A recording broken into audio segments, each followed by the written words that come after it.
मैं सबसे पहले आपकी सबसे लोकप्रिय और यहाँ की मुख्यमंत्री, जिनके बुलाने पर मैं आपसे मिल पा रहा हूँ, मुख्यमंत्री आदरणीय ममता बनर्जी दीदी जी, और मैं देख रहा हूँ कि मंच पर बहुत बड़ी संख्या में सभी टीएमसी पार्टी के नेता और यहाँ के बंगाल के बहुत ही प्रतिष्ठित अपने अपने क्षेत्र के सभी महान विभूति जो बैठे हैं मंच पर, यहाँ पर दूर तक मैं देख रहा हूँ दीदी की पार्टी के टीएमसी के सभी हमारे कार्यकर्ता, नेता, माताएं, बहनें, पत्रकार साथियों, मैं सबसे पहले आपके मुख्यमंत्री जी का बहुत बहुत धन्यवाद और आभार प्रकट करना चाहता हूं कि उन्होंने अपने इस कार्यक्रम में मुझे आने का मौका दिया है। मैं जब से एयरपोर्ट से चला हूं, मैं लगातार कार्यकर्ता और नेताओं को देख रहा हूं और जब मैं घर से निकल करके आया हूं, मैं देख रहा था कि दीदी अपने कार्यकर्ताओं को देख करके जितना खुश हो करके और जिस भाव से उनसे मिलने की कोशिश कर रहे थे, ये जो लगाव है, जो रिश्ता है एक नेता और कार्यकर्ता का, यही दल को मजबूत बनाने का काम करता है। क्योंकि आज हम दुखी मन से भी और एक जो हमारे बीच के कार्यकर्ता, जो हमारे बीच में नहीं रहे वर्कर्स, जो शहीद हुए, उनको हम याद कर रहे हैं। मैं कहना चाहता हूं कि जुल्म की खिलाफत में जो जान दांव पर लगाते हैं, वो इतिहास में शहीदों की तरह याद किए जाते हैं। मैं दोबारा कहता हूं कि जुल्म की खिलाफत में जो जान दांव पर लगाते हैं, वो इतिहास में शहीदों की तरह याद किए जाते हैं। आज का दिन कार्यकर्ताओं की शहादत को याद करने का है, लेकिन आंख में आंसू लेकर के और आंख में आंसू ला करके नहीं, बल्कि सर को ऊपर उठा करके, क्योंकि ऐसी शहादतें ही किसी दल और उसके नेता और देश का गौरवशाली इतिहास बनाती हैं। ये हर किसी पार्टी के सौभाग्य नहीं होता, ऐसा हर दल के लिए सौभाग्य नहीं बनता जिसे ऐसे जान देने वाले वर्कर्स मिलते हों। मुझे इस बात की प्रसन्नता है कि आदरणीय दीदी के पास ऐसे वर्कर हैं जो अपनी जान भी दे देते हैं, लेकिन परवाह नहीं करते हैं।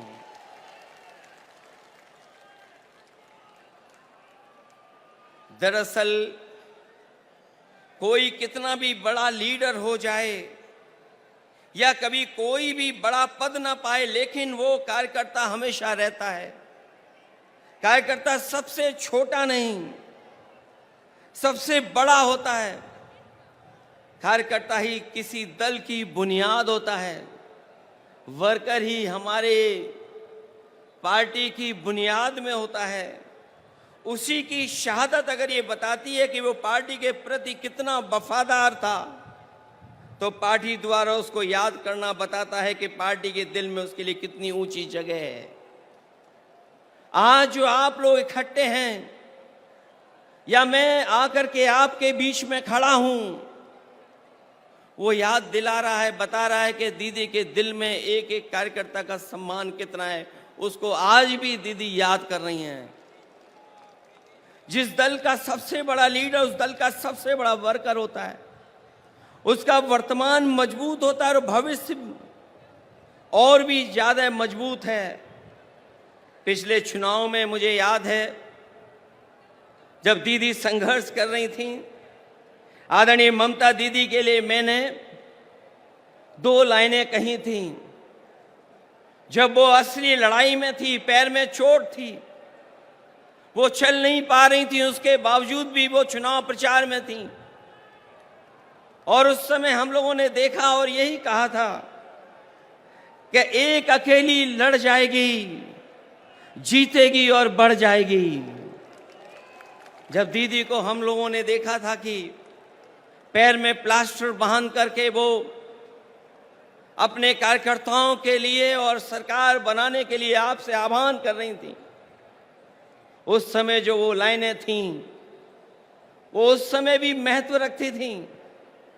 और आज जब मैं इतने बड़े कार्यकर्ताओं के बीच में आया हूं, तो मैं उन लाइनों को दोबारा कहता हूं कि एक अकेले लड़ जाएगी, जीतेगी और बढ़ जाएगी। उस समय भी हमारा मतलब ये नहीं था कि दीदी अकेले लड़ रही हैं, तब भी हमारा मतलब यही था कि दीदी अपने कार्यकर्ताओं के साथ जान हथेली पर लेकर के एक होकर के लड़ रही हैं। ऐसे कम नेता होते हैं जो अपनी जान हथेली पर रख करके लड़ते हों और उनका साथ इतनी बड़ी संख्या में लोगों ने देने का काम किया है। वर्कर किसी व्यक्ति का नाम नहीं होता है, बल्कि एक विचारधारा में विश्वास रखने चलने का नाम होता है। हालतों को बदलने के लिए मर मिटने तक के संघर्ष का नाम होता है। क्योंकि एक बार पॉलिटिकल वर्कर जब खड़ा हो गया साथ, तो वो जीवन भर उस पार्टी के साथ खड़ा होता है। मैं ऐसे कार्यकर्ताओं को धन्यवाद और आभार प्रकट करूंगा कि जो दीदी के साथ जब शुरुआती संघर्ष किया होगा, उस दिन से आज तक उनके साथ खड़ा दिखाई दे रहा है, उनके साथ संघर्ष करता हुआ दिखाई दे रहा है। और जब हम देश की राजनीति को देखते हैं, तो आज की चुनौती बड़ी है। सांप्रदायिक ताकतें अपना षड्यंत्र रच रही हैं। जो सत्ता में लोग हैं दिल्ली में, और दिल्ली के इशारे पर जो लोग बैठे हैं जगह जगह पर, वो लगातार षड्यंत्र कर रहे हैं। लेकिन मैं जानता हूं, आपका साहस, आपकी बहादुरी, आपका साथ जो दीदी के साथ है, वो हर षड्यंत्र का मुकाबला करने के लिए तैयार हैं। देश को ऐसी ताकतें हैं जो विभाजनकारी राजनीति के नाम पर बांट करके हमेशा के लिए राज करना चाहती हैं। लेकिन ऐसा करने में वो कुछ समय के लिए कामयाब भी हो जाएं, पर आखिरकार वो हारेंगे, क्योंकि गलत मंसूबे कभी अपनी मंजिल नहीं पाते हैं। जो इंसान और इंसाफ के साथ खड़े होते हैं, जीत आखिर उन्हीं की होती है। जो नकारात्मक लोग अंदर से डरे होते हैं, वही साजिश करते हैं। मुखबरी का काम तो कर सकते हैं, लेकिन सामने की लड़ाई लड़ करके जान देने की हिम्मत उनमें कभी नहीं होती है। खुदगर्जी और मुनाफाखोरी ही इनका कारोबार होता है, जिसको बढ़ाने के लिए सियासत करना चाह के भी लोगों का भला कभी उनका मकसद नहीं होता, न कभी रहेगा ऐसे लोगों का। इसलिए हर हाल में मैं किसी भी स्तर तक वो लोग गिर करके सत्ता में अपने हाथ में रखना चाहते हैं। हालांकि बंगाल ने, आप लोगों ने मिलकर के यहां मुकाबला किया, बीजेपी को हटा दिया, पीछे छोड़ दिया। यूपी भी आपके साथ रह करके पीछे छोड़ दिया। ये जो सत्ता में कुछ दिन के लिए आए हैं, ये कुछ दिन के मेहमान हैं। मैंने लोकसभा में भी कहा और आज भी कहता हूं, जो दिल्ली में सरकार में बैठे लोग हैं, वो सरकार चलने वाली नहीं है, वो सरकार गिरने वाली है। और हम और आप लोग देखेंगे एक दिन कि यही सरकार गिरेगी और हमारे आपके लिए खुशियों के दिन भी आएंगे। इसलिए मैं कहना चाहता हूं, लोगों का भला न कभी इनका मकसद रहा है, न कभी रहेगा। इसलिए हर हाल में किसी भी स्तर तक गिरकर सत्ता अपने हाथ में रखना चाहते हैं। ऐसे लोग दूसरों की तो जान लेते हैं, लेकिन खुद कभी जान नहीं देते हैं। ये लोग शहीद भी उधार लेते हैं। अगर इनका इतिहास उठा करके देखेंगे षड्यंत्रकारी लोगों का, ये लोग शहीद भी उधार लेते हैं, दूसरों के महापुरुषों को अपना बताने का षड्यंत्र करते हैं, क्योंकि नकारात्मक लोगों के पास अपने महापुरुष नहीं होते, न इनके पास गुरुदेव होते हैं, न नेताजी होते हैं। जो लोग इंसानियत को बांटते हैं, उनके बीच कोई महापुरुष भी कैसे बन सकता है, कैसे आ सकता है? महापुरुष होने की पहली शर्त यही है कि उसके दिल में इंसानियत धड़कती हो और जो सच के साथ देने के लिए कोई भी कीमत चुकाने को तैयार रहता हो। ऐसी हिम्मत और हौसला नकारात्मक राजनीति करने वालों में न कभी रहा है और न कभी रहेगा। जब जब जनता जागरूक होती है, ऐसे लोगों में खलबली मच जाती है। इनके झूठे प्रचार और जुमलों की कलई खुदने लगती है और ये भी हताश होकर के आपस में लड़ने लगते हैं। जो लोग नकारात्मक ताकतें आखिर में अपने अंदर ही कलह से खत्म होती हैं। आज देश जाग उठा है, ऐसी ताकतों को पैर उखाड़ना शुरू हो गए हैं। हम और आप लोग मिलकर के निगेटिव पॉलिटिक्स नहीं करते हैं, हम और आप लोग मिलकर के पॉजिटिव पॉलिटिक्स करते हैं। और पॉजिटिव पॉलिटिक्स का वक्त आने वाला है, और वही वक्त आएगा जब लोगों के जीवन में बदलाव आएगा। हम सब लोग मिलकर के देश को बचाने के लिए, संविधान को बचाने के लिए, भाईचारा को बचाने के लिए हम सबको एक होना है और एकजुट रह करके इनका मुकाबला करना है। इसलिए आज यहाँ आए हर समर्पित कार्यकर्ता से मैं आखिर में यही कहना चाहूँगा कि आपका नेता, आपकी नेता बहुत बड़ी नेता हैं।